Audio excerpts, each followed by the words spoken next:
कि आप अपना पोडियम छोड़ के आप अपना पोडियम छोड़ के बाहर आ गए। इसके बारे में मैं कैसे बात कर सकता हूं? रामचरितमानस में पिछले 25 दिन से आप लोग झूठ पे झूठ बोल रहे हो, झूठ पे झूठ बोल रहे हो, और मैं इस बात को एक्सपोज करता हूं कि आप झूठ बोल रहे हो, आप झूठ पे झूठ बोल रहे हो और झूठ बोलते थक नहीं रहे हो। जवाब इस बात का देन आपके पास आऊंगा। सुभाष जी ने एक बात बहुत अच्छी बोली, कम से कम उन्होंने मन से खड़े होकर बोला कि दलितों पे अत्याचार होता रहा है, तो और आज भी सुन ले मैंने आपने माना, और आप इस बात को मानते हैं? नहीं मान रही, पूरा समाज वही पूरा राष्ट्र अरे जो नहीं दलितों पे अत्याचार हुआ था, बिल्कुल सही कह रही है, बिल्कुल सही कह रही है, दलितों पे अत्याचार हुआ था। सबसे बड़ी देश की दलित नेत्री पर किसने अत्याचार किया था? लखनऊ के अंदर बताइए इस देश को। सबसे बड़ी दलित नेत्री पर किसने अत्याचार किया था? बताइए इस देश को। सबसे बड़ी दलित नेत्री पर किसने अत्याचार किया था? किसी को जवाब पता है? आज किसने अत्याचार किया था? जवाब देंगे। आपको पता है इस देश की सबसे बड़ी दलित नेत्री पर किसने अत्याचार किया था? गेस्ट हाउस कांड याद करे देश। क्या था गेस्ट हाउस कांड? गेस्ट हाउस कांड क्या था? बोलने के लिए दलितों पे अत्याचार हो रहा था। गेस्ट हाउस कांड क्या? गेस्ट हाउस कांड क्या था? मैं बोल लूं, वो तो कलराज मिश्रा ना होते तो मायावती ना होती। व्यक्तिगत की बात, अरे आप समाज की बात हो रही है तो माहौल बनाने में लगे हो। अंतिम बात मैं इसमें जोड़ना और इस बात का प्रमाण ये है कि कलराज मिश्रा को लगातार मायावती राखी बांधती रही, क्योंकि मायावती की जान बचाई थी। कलराज मिश्रा भी हो चुका है महाराज, उसके बाद मिल गया एक छोटी, पर वो कांड खत्म हो गया, खत्म हो चुका। कब की बात? बहुत बढ़िया। अरे मैं जवाब दे दूं। सोचिए गेस्ट हाउस कांड तो समाप्त हो गया, लेकिन दलितों पे अत्याचार वाला कांड नहीं समाप्त हुआ। मैं बोल लूं, that exposes more there political agenda. आप देखिए, आप शातिरता देखिए, आप राजनीतिक शातिरता देखिए कि एक यादव नेता जो अपने नाम के आगे यादव लगाते हैं और या वही पॉलिटिक्स करते हैं, वो आज ये कह रहे हैं कि मैं शूद्र हूं, और ये दलितों की राजनीति खींचने का प्रयास है, उनके पांव तले से राजनीति खींचने का प्रयास है। दलितों को एक्चुअली ओबीसी पॉलिटिक्स की जितने नेता है ना, उनके खिलाफ गठबंधन खोल। अमीश भाई, हम एक संवैधानिक मूल के अंदर रहते हैं। इस देश के अंदर हमको बाबा साहब भीमराव अंबेडकर ने एक संविधान दिया है, और हम सब और जितने भी यहाँ पर लोग बैठे हुए हैं वो सब संविधान से बने हुए हैं। अभी आपने एक वाक्य यूज करा कि डिवाइड एंड रूल की पॉलिटिक्स, तो इस देश के अंदर अगर कोई दिल पे हाथ रख करके बताए कि 92 से मंदिर और मस्जिद के नाम की राजनीति करके किसने अपनी सत्ता बनाई है, तो उसका जवाब कौन देगा? आज बताइए कि हिंदू और मुसलमान, मस्जिद और मस्जिद के नाम से लगातार इन 8 साल के अंदर डिबेट होती है, तो कौन लोग जो है हिंदू और मुसलमान के नाम पे करते हैं? जवाब नहीं पूछना चाहिए। चलिए बड़ी बातें करते हैं, बड़ी लंबी लंबी चौड़ी बातें हो रही है। अभी एक कार्ड खेला गया खासतौर से अल्पसंख्यकों के बीच, और मैं मुस्लिम कम्युनिटी से आता हूं। क्या कहा गया कि पसमानदा कौन समीकरण बैठालता है चुनाव से पहले? 9 राज्य के चुनाव हैं, एक एक क्षेत्र के अंदर जाकर के देखिए। आज भी भारतीय जनता पार्टी, जिम्मेदारी से कह रहा हूं, एक एक जात का समीकरण बना करके जो है टिकट का आवंटन करती। सब बात करते हैं, आज आकर के सुनिए।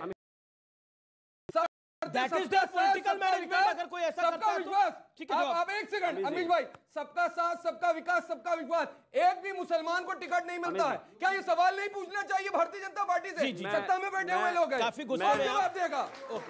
ओके, मैं बड़ी शालीनता से इसलिए सुन रहा था कि वो मुझे शालीनता से सुनेंगे। हिपोक्रेसी देखिए, राम को गाली हमारे, रामचरितमानस को गाली हमारे, धर्म को गाली हमारे, और बांटने की राजनीति हम कर रहे हैं। कमाल की बात है, गाली भी हम ही खा रहे हैं और ये हमें ही बता रहे हैं कि ये धर्म की राजनीति कौन कर रहा है। और अब सुनिए एक बात, इन्होंने कहा दलितों को लेकर कि दलितों को इस देश में अत्याचार हुआ है। सुनिए, और आपने कहा कि दलितों को कौन सा शंकराचार्य बना दिया। ये वो देश है कि वाल्मीकि जिन्होंने यहां पर रामायण लिखा, उनका एक दो सेलेक्ट है, क्या है इनका प्रॉब्लम? क्या मैं चिल्लाना नहीं चाहता, मैं चिल्लाया क्या उनके बीच में? नहीं है ये चिल्लाया क्या मैं इनके बीच में? प्लीज, गलत बात है। एक एग्जांपल देंगे क्या? यहाँ पे बैठे मैं बीच में सारी गलत बातें, हाइट फाइट आवाज सब आपसे ज्यादा है। क्यों बेकार में लड़ना चाहते हैं? सुनिए जरा, मैं सिर्फ एक चीज कहना चाहता हूं कि इस देश में रामायण लिखने वाले महर्षि वाल्मीकि को महर्षि कहा गया, वो दलित थे।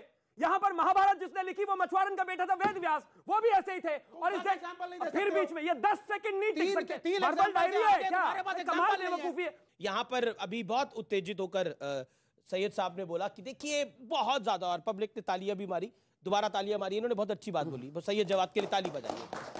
और इन्होंने इतनी अच्छी बात बोली, इन्होंने बोला देखिए ये सबको देखिए 2014 के बाद जो है ये पूरा हिंदू मुसलमान होने लग गया, ये राम मंदिर का पूरा मामला आ गया, ये सब कुछ माहौल खराब हो गया।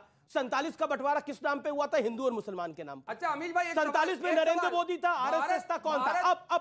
अब सुनिए, अब सुनना पड़ेगा ना सर, अब आपने मुंह में हाथ डाल दिया है, जवाब तो पूरा सुन लीजिए। हम भी सर थोड़ा बहुत बता दिए अखंड भारत कहां तक था। सैयद भाई अफगानिस्तान सैयद भाई टूट गया, एक सेकंड, उसके बाद बांग्लादेश, उसकी बात कोई नहीं करता, श्रीलंका वो भी बात नहीं करता। आधा घंटा इनको सुन लीजिए वरना कहेंगे हमें अल्पसंख्यकों को बोलने भी नहीं दिया जा रहा। तोड़ा जाता है, ऐसा मरोड़ा जाता कि भारत का विभाजन पहली बार हुआ। एक सेकंड सुनिए, अखंड भारत का विभाजन 47 के अंदर हुआ, उससे पहले भी हुआ। आप बताइए मुझे, चलिए आप बताइए कब हुआ भारत का विभाजन, बताइए कब हुआ, आप बताइए। श्रीलंका भारत के अंदर था नहीं था, आगे कब हुआ? आगे उसके बाद अफगानिस्तान था। अरे रुक जाइए, अफगानिस्तान था, कब हुआ? 47 के ऊपर क्यों धुरी टिक जाती है? बिल्कुल, बांग्लादेश का हुआ, उसके बाद नेपाल का हुआ, 47 की बात अखंड भारत के अकॉर्डिंग और पीछे चलते हैं, इंडोनेशिया मलेशिया चले जाइए, ठीक है। अच्छा ये बताइए, मतलब बड़ी गजब का इतिहास है और बड़ा गजब का मतलब जो है ऐतिहासिक के अंदर गोलमोल। 47 तो याद है, उससे पहले 47 को भूल जाते थोड़ी देर के लिए। अब आगे चलते हैं ना, अभी आगे चलते हैं ना। अभी इन्होंने बोला ना, अभी इन्होंने देखा ये अखंड भारत, अजीब इतिहास को भी ऐसा पेश करा जाता है कि जैसे किसके ऊपर हो गया। अब 30 सेकंड में बोलूं? अच्छा अब आप ही बोलते हैं, ठीक है।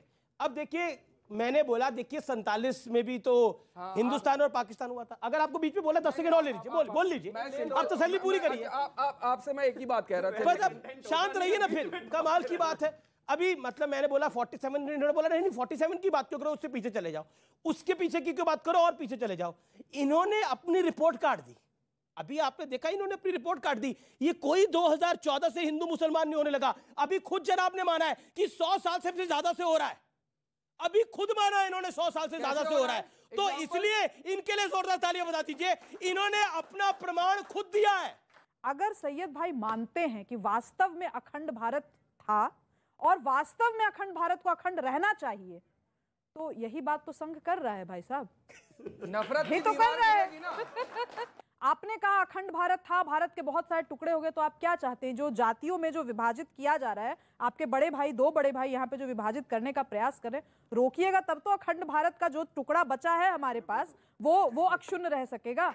हमारा देश जो है धर्म निरपेक्ष है, किसी भी धर्म की उपेक्षा नहीं होनी चाहिए। जी। परंतु कुछ पार्टीज ऐसी हैं जिनका काम केवल धर्म की निरी उपेक्षा करना ही है, और वो पार्टीज जो हैं निरंतर हिंदू धर्म के ऊपर कटाक्ष करती आ रही हैं। इसके लिए केंद्र सरकार को, इलेक्शन कमीशन को और सुप्रीम कोर्ट या कोर्ट्स को एक्शन लेना चाहिए, क्योंकि ये संविधान के खिलाफ काम कर रहे हैं। ओके, ये उनका एक पॉइंट है। अनुराग भदौरिया, एक सवाल आया, उन्होंने बोला कि हिंदू धर्म को अननेसेसरी टारगेट किया जा रहा है और लगातार रामचरितमानस की उपेक्षा की जा रही है, इतने खराब शब्दों का चयन हो रहा है रामचरितमानस के लिए। और क्या आपको लगता नहीं है कि इसका बेशक आपका इसमें पॉलिटिकल एजेंडा होगा, हो सकता है 2024 में आपको पिछली बार 5 आई थी, इस बार 15 आ जाए, 20 आ जाए, 25 आ जाए, हो सकता है आप सारी सीटें जीत जाए, शून्य हो जाए। लेकिन ये आपको लग रहा है शून्य हो जाएंगे, लेकिन उनको तो लग रहा है शायद ज्यादा हो जाएंगे। लेकिन क्या आपको लगता नहीं है, क्या आपको लगता नहीं है कि इससे आप समाज को बहुत बुरे ढंग से तोड़ने का प्रयास कर रहे हो? तो ये चीज़ भारतीय जनता पार्टी को समझना चाहिए कि समाज के अंदर में नफरत की राजनीति क्यों फैलाती है, क्यों जाति धर्म के नाम पे वोट मांगा जाता है, क्यों मांगा जाता है। भाई ये चीज़ समाज के अंदर, हमने तो हमेशा समाज में भाईचारे की बात की, एकता की बात की। वो सवाल ये नहीं है, सवाल ये है कि हमने कहा था दलितों को सम्मान मिलना चाहिए, जो सुब्राष्ट्रा जी भी कह रही हैं, इन्होंने भी कहा है कि वर्षों से दलितों के साथ अन्याय होता आया है। तो हम दलितों की आवाज़, कमज़ोर की आवाज़ बनने की कोशिश कर रहे हैं और हम चाह रहे हैं कि उनको न्याय मिले। तो इसमें बुराई क्या? मैं उस चीज़ को ले जाके ये कुरान, वो रामायण, ये महाभारत, आप रामायण को, आप दलितों को इंसाफ दिलाइए, काम करिए दलितों के लिए। आप रामचरितमानस को बीच में लाके दलितों को इंसाफ दिलाएंगे? दीजिए, 1 मिनट बोलने दीजिए। मैंने आपको बोला रामचरितमानस में जिस लाइन की बात हुई, हमने उस लाइन को बताया कि भाई हम किस लाइन के खिलाफ है। रामचरितमानस के खिलाफ नहीं है, रामायण के खिलाफ जो आप प्रोपेगेंडा बनाने की बीजेपी कोशिश करती है कि उसको धर्म के नाम पे कन्वर्ट कर दे रही है। वो माहौल बना रही, राजनीतिक माहौल। हमने राजनीतिक बात नहीं की। कौन हिंदू मुस्लिम डिबेट में लेके आया? कौन हिंदू? आपने राजनीति की बात नहीं करी। नहीं, हमने बीजेपी दलितों के साथ पूरा करती है, राजनीति की बात नहीं है। सामाजिक न्याय की, सामाजिक न्याय की बात करते ना, तो रामचरितमानस को बीच में लेकर आए। हिम्मत है किसी की बाइबल और कुरान को बीच में लेकर आने की? जवाब है नहीं, जवाब है नहीं। और रामचरितमानस को लेकर आप निरंतर एजेंडे के तहत कर रहे हैं। सही बात बोलने लगते हैं तो सब चिल्लाना शुरू कर देते हैं, तो कैसे होगा? ये राम मंदिर पे गोली चलाने वाली पार्टी है, इनको राम के नाम से नफरत है। अच्छा जवाब दीजिए, ये पब्लिक का सवाल है। मैं जवाब राम कार सेवकों पर तो गोली चली थी और आपके नेता ने बोला था मैंने तो कार सेवक, मैंने तो राम सेवक मरवा दिए, इससे ज्यादा मैं क्या कर सकता था? बोलने दोगे अगर आपको राम से नफरत है।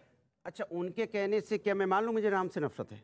अब आप बोलोगे अरे क्या बात कर रहे हो आप? ये जो भारतीय जनता पार्टी के लोग जो माहौल बनाने की कोशिश कर, क्योंकि वो फंस गए। वो पब्लिक है, भारतीय जनता पार्टी क्यों है? अरे मैं उनसे बीजेपी का तो कोई व्यक्ति नहीं है। नहीं कह रहा हूं, मैं कह रहा हूं भारतीय, अरे बोलने दो भाई। भारतीय जनता पार्टी जो माहौल बनाने की कोशिश कर रही है, उनको एहसास हो गया है कि समाज के अंदर में कुछ वर्गों के साथ अन्याय हुआ है। ठीक है, पब्लिक और सवाल पूछे जा रही है, और सवाल पूछे जा रही है। आपने सवाल पूछा। न्यूज़ 18 इंडिया की web series FIR number 208 streaming today.